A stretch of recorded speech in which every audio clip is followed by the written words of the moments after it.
ضمیر کابلوف ویلي چې افغانستان ته د امریکا ستنېدل به واشنګټن له ناورین سره مخ کړي.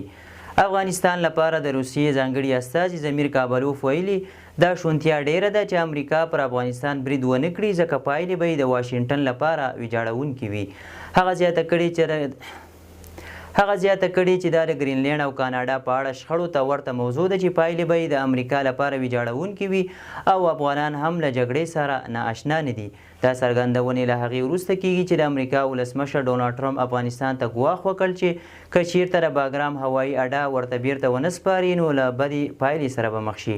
خو د طالبانو حکومت بیا په یوه اعلامیه کې ټینګار وکړ چې د افغانستان خپلواکي او ځمکنۍ بشپړتیا ورته تر بل هر څه اړینه ده.